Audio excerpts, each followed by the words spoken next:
George Floyd verdict. What did I think of it? I thought that maybe justice for once could be served for something that has happened in America to an unarmed person, let alone an unarmed black man. And it was good to see how it unfolded. I feel like it's sad when we get to a point in America where we're literally celebrating and jumping for joy for the simple fact that somebody was punished, was found guilty for something that they actually did as a cop to a person, you know? I mean, like, we have to see ourselves for what we are. And it's just sad as a society that cops felt the need that they could get away with shit like this. Because we have to get to a point where cops are definitely, you know, their pension plans are being attacked, and a lot of these things like that George Floyd Act that they're trying to do for whenever they commit these heinous crimes against people. I mean, the difference between this is that we're in the pandemic. I feel like this, I have to, agree with radio personality Charlamagne the God and comedian Andrew Schultz, that they mentioned on the Brilliant Idiots podcast, that everyone was at home and there was like, no one was like distracted with life. They had to see this man with his knee on his neck for 6 minutes and then 3 minutes after he was already gone. Like, it made you look at like, damn, what are we doing? And it was great about what was so great about this movement and so dope about this movement, that people outside the black community were somewhat leading the charge on this shit. You know what I'm saying? We saw like a lot of white folk. It was areas where there were just nothing but white folk out there, and they were like taking a stand on this thing. Like, we are not gonna go for this shit.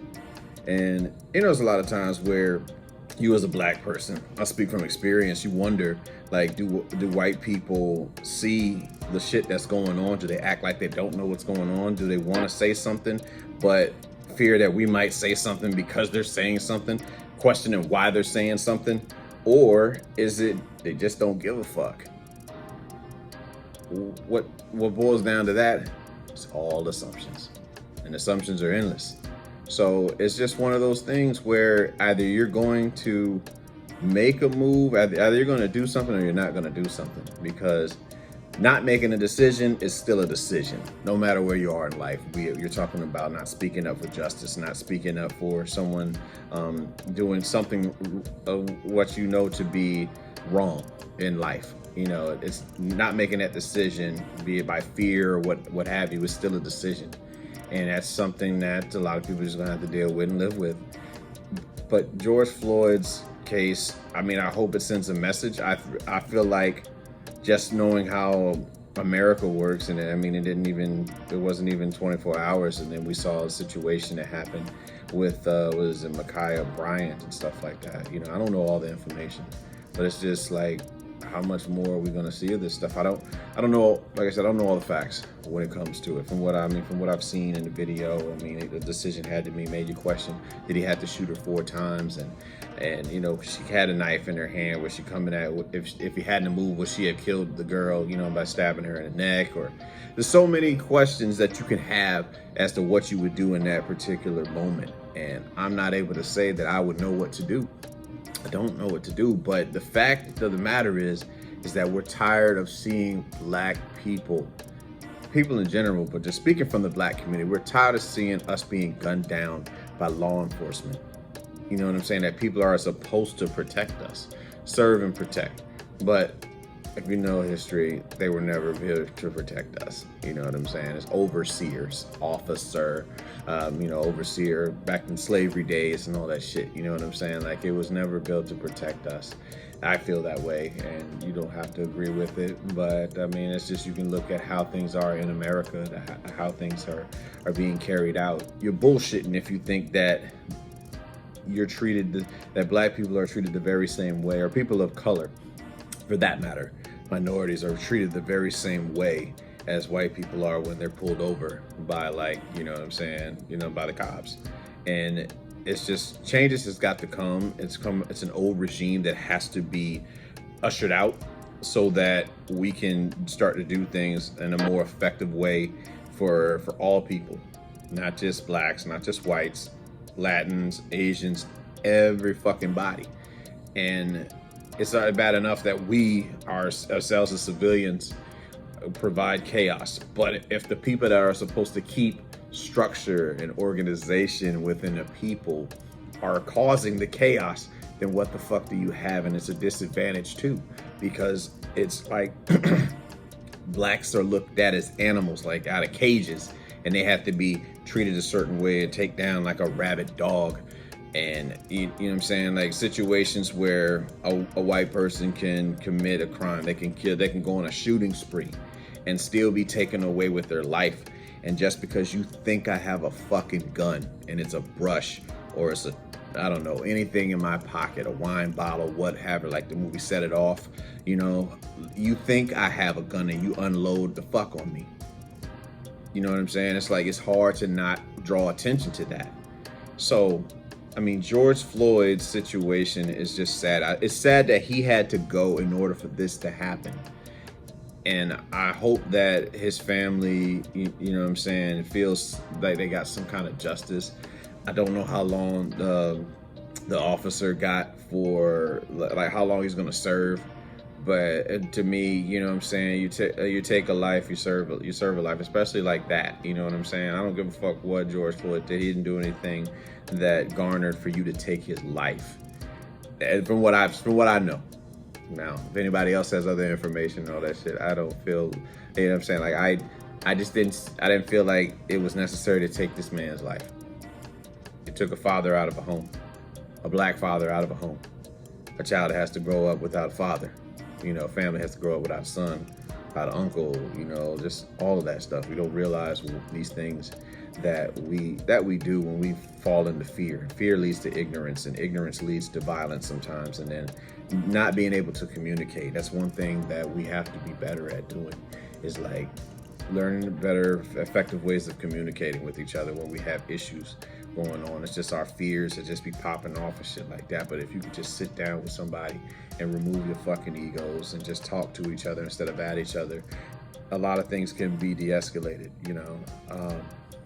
But I mean, ultimately, I'm glad that the officer was charged guilty. Did I feel like he was going to be charged? I felt like somehow or another, if he was going to get charged, he was only going to get like 5 years or something like that. That's just me being the, I don't know, the pessimistic person that I've become, looking at how things have gone within America, within our society when it comes to blacks that are treated by law enforcement. You know, think about the Sandra Blands, you know, all those other folks that have lost their lives, and these people have gotten off scot-free for killing a black person. And it's just sad. It's just sad to see. But I'm glad that things, this one situation, I mean, a broke clock is right twice a day. So, I mean, this one situation, hopefully it can lead towards more legislation and all those things coming about so that we can make change in America and black people can feel just as safe as white people sometime in this society, and just a step in the right direction. So, what I do want to say is that I want to say thank you to everyone who took a stand with this George Floyd situation, and you know, just went out to rallies and, you know, spoke up about this shit, especially like I said, especially white folks speaking out about it, because again, a lot of people that are your color would feel like, you know, you're turning against them or whatnot. So it's really nice to see that. You want to give credit to that. Having the courage to stand up for something, because a lot of people will sit and, you know, because they don't want to feel alone or they want to be out, you know, pushed out of the tribe. So a lot of people don't do things because they don't want to be exiled or pushed out of a tribe. So it takes a lot of courage to stand up for something that you actually believe in. So definitely kudos to everyone who stood up, on not even just the white folk, but everybody, the black folk that went out there, Latin folk, Asian folk, everybody. You know, we're just gonna keep trying to moving, keep moving on forward as Americans, and hopefully we can figure this shit out and do better.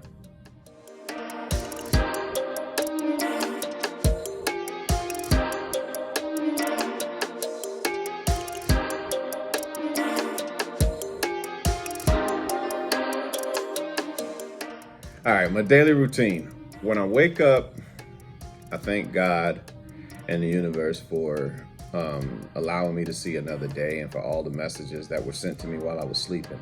Because I get messages while I'm sleeping. I don't. Yeah, I believe it comes from God and just like things that I'm going through in my life and to help me understand these things. So I wake up, right?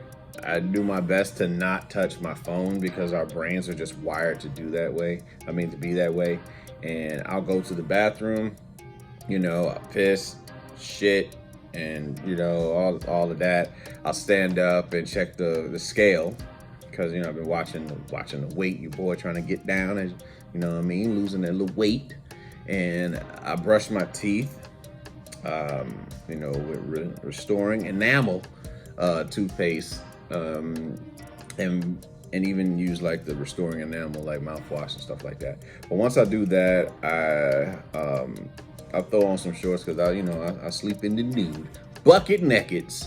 And once I do that, I go and I sit in my living room and I try to find, I open the blinds up because you want to bring light into a room, especially for those that like deal with like depression. You want to add light to the room. It definitely helps. Like the rays of the sun. It helps with your depression. It makes you feel a little bit better. It changes your vibration and all that. So I get like a few of my books, and I read. Sometimes for an hour, sometimes for like 30 minutes. Sometimes it could be 2 hours until I go to work, and I sort my thoughts. And I don't think a lot of people understand the importance of sorting thoughts because we just go through so much shit. We are living in a time frame where we have so much information, we have so much social media, and there's like a plethora of things that go through your mind. But to be able to sort them, why do I feel this way? Why did I do this? Am I too hard on myself? Am I trying too hard to be perfect? Am I being too much? Am I spreading myself too thin? Am I trying to be, I'm trying to be like everything to everybody, and just separating that and be like, there's nothing wrong with you. You know what I'm saying? You're not broken. You don't need anyone to fix you. You're fine just the way you are. And it helps out that way because it's just something that you didn't even program. There's voices from like childhood that's put in there, and you feel like that these things are true. But these are just your thoughts, and you're not your thoughts. You know what I'm saying? You're not your thoughts. Your thoughts can tell you a whole lot of shit, and you want to have more positive self-talk too. You find yourself sitting down and just talking to yourself, being your best friend. Get into a relationship with yourself instead of trying to always build a relationship with somebody else thinking they're going to make you whole and they're not. There's nothing wrong with you. You're not broken. They're not incomplete. You just need all the love you need is inside you to love yourself, So find ways to do that. Find yourself, find the God in you that lives in you, and let the universe guide you, and pay attention to the signs when they do come, and have the courage to be yourself, man. Really. I don't think a lot of people have that. I think a lot of us live for other people, and that's why we're depressed and upset and facing anxiety. It's like you're living for somebody else that you don't even care too much for. You know what I'm saying? Like, nobody's perfect. Who are they to judge you?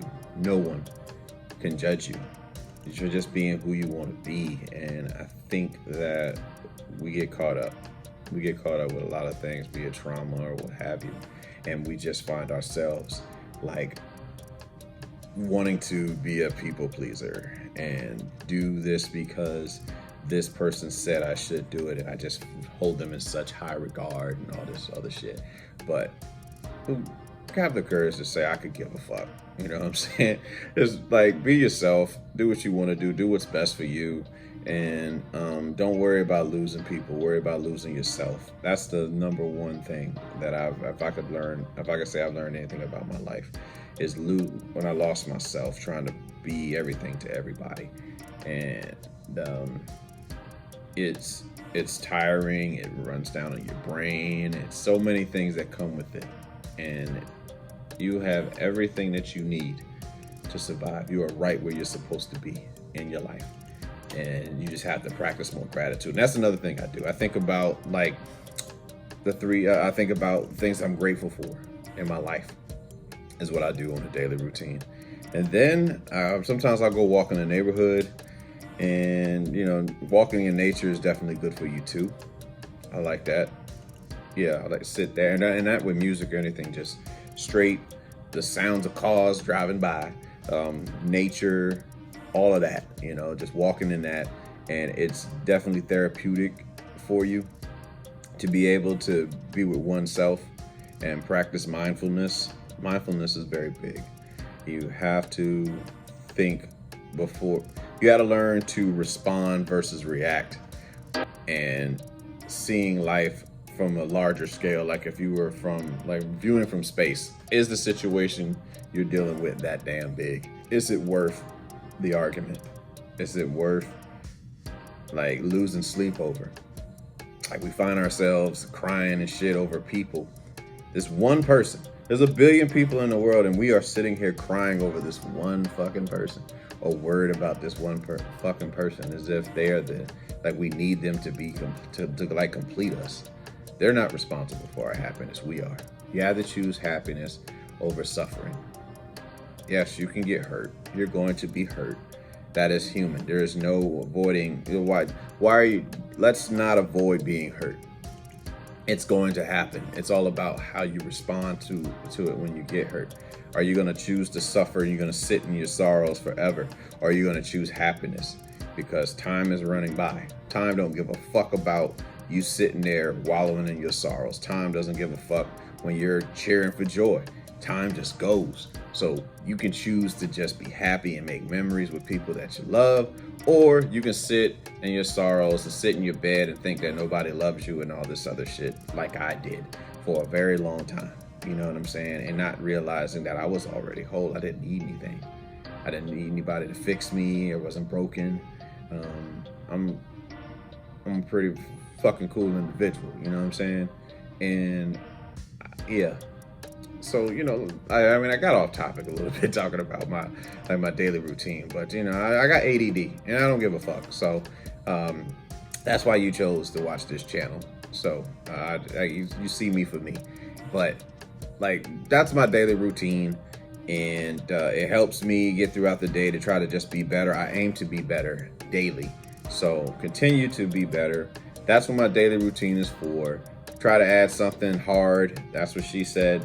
To your life, you know what I'm saying? Add something difficult to your daily routine each day so that you can be better. And that's it, man. That's all I got.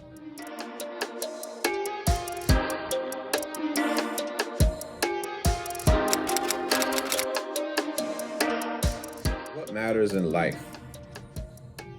Life is about having the courage to be yourself. Having the courage to find yourself, having the courage to make memories and, learn from different things, not being afraid to experience different things. Learn to live in love instead of fear. And I cannot say that enough. We just tend to do that. And the meaning of life is to find your purpose. Figure out why you were here and how you're going to leave your impact when you leave this place. Because it's inevitable. We're all going to die someday. So it's figuring out, how am I going to leave my mark on this earth? How am I going to make others better around me? How are you going to do that?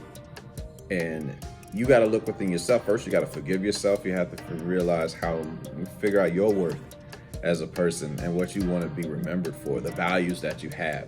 And anything outside your values is a distraction, and you just have to live by that. And you set that standard for yourself and just be the person that you want to be, not what somebody else wants you to be. And brainwashing is highly effective on the impressionable mind. So you have to educate yourself. One, ask questions. Ask motherfucking questions. Be able to ask why. Never get tired of asking why. Why is this? Why does that happen?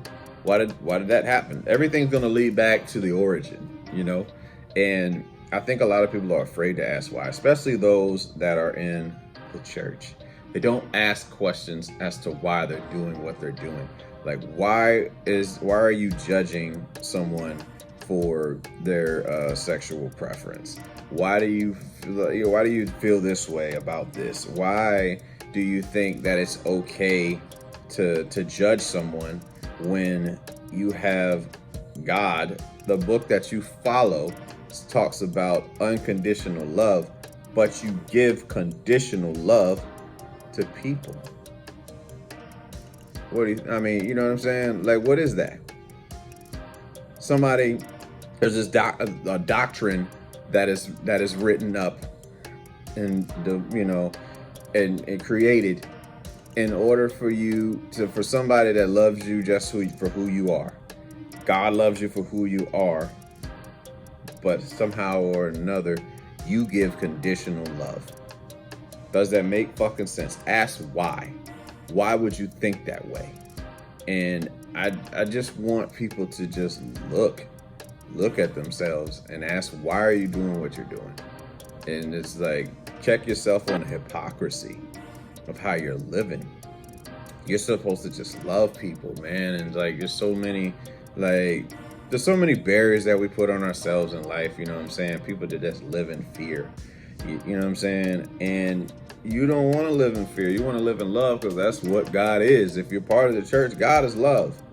So why is it that you feel like God is feared? There's a whole list of things, you know what I'm saying, that